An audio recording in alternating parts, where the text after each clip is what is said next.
ఈ దీపావళికి మీరు మరింత స్మార్ట్ అయ్యేందుకు బిగ్ సి తీసుకువచ్చింది దీపావళి ధమాకా ఆఫర్స్. మొబైల్ కొనుగోలు చేయండి 10% instant discount, attractive gifts, mobile protection smart watch లేదా ఇయర్ బడ్స్ ఫ్రీగా పొందండి. ఈ దీపావళిని మరింత బ్యూటిఫుల్ గా మార్చుకోండి బిగ్ సి దీపావళి ధమాకా ఆఫర్స్ తో. దీపావళి దేశవ్యాప్తంగా ఇంటిల్లపాది చక్కగా జరుపుకునేటటువంటి పండగ. ఈ దీపావళికి ఇంకో ప్రత్యేకత కూడా ఉంది. చాలా మనం ఆన్లైన్లో ఈ అమెజాన్ కావచ్చు, ఫ్లిప్కార్ట్ కావచ్చు, వీటన్నింటినీ కూడా చూసుకున్నట్టయితే ఒక సంక్రాంతి, దీపావళి, దసరా లాంటి పండగలకు మాత్రమే ఇలాంటి ఆఫర్లు అనేవి ఇచ్చేస్తాం. మనకి తెలుగు రాష్ట్రాలు కావచ్చు, దేశవ్యాప్తంగా కావచ్చు, చాలా పండగలు జరుపుకుంటూ ఉంటారు. కానీ ఈ పండగలకు మాత్రమే ఆఫర్లు కూడా పెడుతూ ఉంటారు. అంటే దీన్ని బట్టి మనం ఈ దీపావళి అనేది ఎంత ప్రత్యేకమైనది అనేది కూడా మనం అర్థం చేసుకోవచ్చు. అయితే శ్రీకాకుళం జిల్లా రణస్థలం మండలం పున్నానపాలెంలో దీపావళి అనే పండగ అనేది అసలు జరుపుకోరు. దానికి కారణం ఏంటి, దానికి ఉన్న నేపథ్యం ఏంటి, దాని చరిత్ర ఏంటి అనేది గ్రామస్తులతో మాట్లాడి తెలుసుకునేటటువంటి ప్రయత్నించేద్దాం. మేడం చెప్పండి, అసలు మీ ఊర్లో అసలు దీపావళి అనే పండుగను ఎందుకు జరుపుకోరు, దానికి ఉన్న చరిత్ర నేపథ్యం ఏంటి? ముందుగా బిగ్ టీవీ ఛానల్ వాళ్ళకి దీపావళి శుభాకాంక్షలు. మీరు నాకు చెప్పే అర్హత లేదు. ఎందుకంటే నాకు అర్హత ఎందుకు లేదు అంటే, ఈ ఊరి పేరు పున్నానపాలెం, రణస్థలం మండలం, శ్రీకాకుళం జిల్లా. మా ఊరి పేరు పున్నానపాలెం. ఈ ఊర్లో ఉన్న వాళ్ళంతా ఇనిషియల్ ఇంటి పేరంతా పున్నాన వాళ్ళు. అంటే పున్నాన అని వాళ్ళు దీపావళి గత 200-300 సంవత్సరాల కిందటి నుంచి జరుపుకోవట్లేదు. కారణం ఏంటంటే మా పూర్వీకులను అడిగితే ఇక్కడ పొట్లో పాలు, అంటే నాగుల చవితి రోజు పొట్లో పాలు వేయడానికి వెళ్ళేటప్పుడు పసిబిడ్డ, కొన్ని పశువులు చనిపోయాయంట పాము కరిసి. సో ఆ నమ్మకంతో గత 300-200 సంవత్సరాల క్రితం ఈ పండుగను జరుపుకోవట్లేదు. అందరికీ వెలుగునిచ్చి ఈ పండుగ ఈ ఊరికి మాత్రం చీకటినే మిగులుస్తుంది. మేము ఎడ్యుకేటెడ్ అయి మోటివేట్ చేద్దామని మా ఇనిషియల్ పునాన అవ్వడం వల్ల, ఒకవేళ చేద్దామని అదే నమ్మకంతో ఉండడం వల్ల, గ్రామంలో నష్టాలు జరగడం వల్ల మేము మోటివేట్ చేసినా కూడా ఎవరు స్పందించట్లేదు. గత 2-3 సంవత్సరాల కిందట డిఎస్పీ గారు మా రణస్థల మండలం గ్రామ పెద్దలందరూ వచ్చి చేయించారు. పిల్లలకి ఎంతో ఆనందాన్ని ఇచ్చే ఈ పండుగ మాత్రం మాకు చీకటినే మిగులుస్తుందని చెప్పాలి. మేము చాలా ప్రయత్నాలు చేసాం. మా ఫాదర్ టీచరు నరసింహనాయుడు, ఆయన గారు కూడా చాలామందితోని మోటివేట్ చేయించిన, ఆయన ఇంటి పేరు కూడా ఇనిషియల్ పున్నాన అవ్వడం వల్ల ఇది జరుపుకోవట్లేదు. యాక్చువల్గా ఇది నాగుల చవితి రోజు జరిగిన సంఘటన సందర్భంగా ముందు వచ్చే ఈ దీపావళి పండుగను కూడా అప్పటి నుంచి విడిచిపెట్టేశారు. అయితే ఇప్పుడు గ్రామంలో పున్నాన్న వాళ్ళు ఉన్నారు, ఈ పండుగ జరుపుకోరు అంటున్నారు. అయితే పున్నాన్న వాళ్ళు మాత్రమే జరుపుకోరా, లేకపోతే మిగతా ఎవరు కూడా జరుపుకునేటటువంటి పరిస్థితి లేదా మేడం?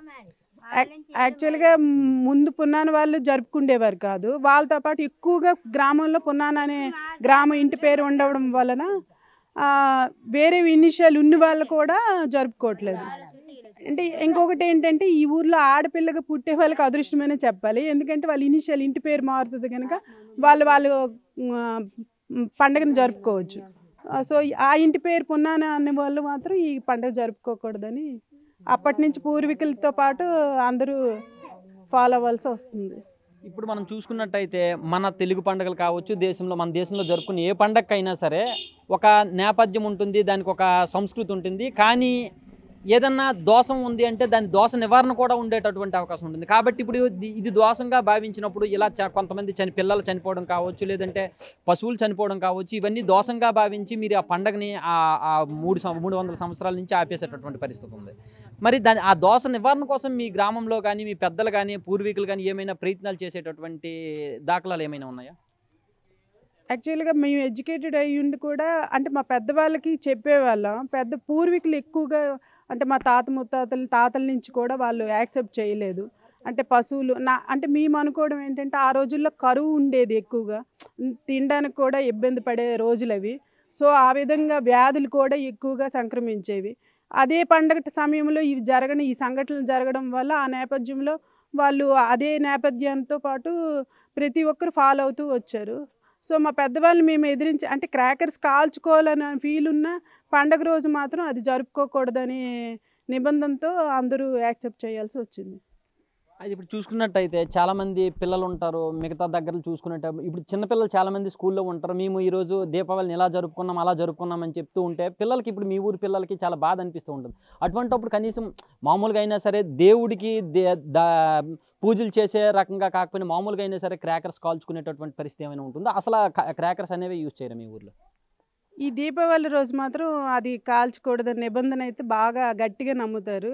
మిగతా రోజుల్లో ఏదైనా పండగ అంటే వాళ్ళ కార్యక్రమాలు ఏవైనా ఇంట్లో ఫంక్షన్లు అయితే అలా జరుపుకునే సందర్భం ఉంటుంది. కానీ పండగ రోజు మాత్రం ఆ రోజు కనీసం పిండి వంటలు కూడా చేసుకోరు. ఆ నిబంధన మాత్రం ఎక్కువగా నమ్ముతారు.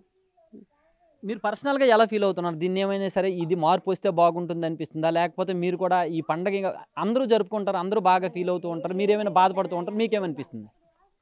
చాలా నేను యాక్చువల్లీ ప్రయత్నించాను. నేను ఎందుకంటే లక్కీ అని చెప్పాలి. ఎందుకంటే ఆడపిల్లను కనుక. నా ఇనిషియల్ మారితే నేను ఈ పండగ పిల్లలతో చాలామందితో ప్రయత్నం అయితే చేస్తున్నాను. సో, మోటివేట్ అనేది వాళ్ళ నుంచి తరం నుంచి మారాలి గానీ, అంటే వాళ్ళు ఏం జరుగుతదనే ఆ భయం నుంచి ముందు బయటికి రావాలి.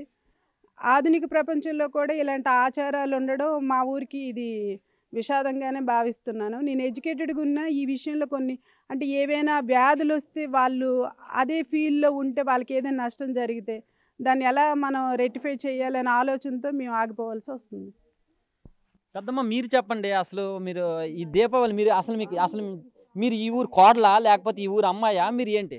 ఈ ఊరు కోడలమే కానీ హ్మ్. మా తాత తండ్రుల కానికి మా ఎత్తలకి ఇంకా ఆ ఎత్తలకు కూడా లేవు. హ్మ్. ఆ, హ్మ్. మరి ఎందుకు లేవని మేము అడగలేదు. హ్మ్. ఏనాడు జరిగిందో ఏడు చేసిందో మాకు తెలియదు. ఇప్పుడు మూడు మూడు వందల సంవత్సరాలు బట్టి లేవు. హ్మ్. అది చూస్తున్నారు కదా!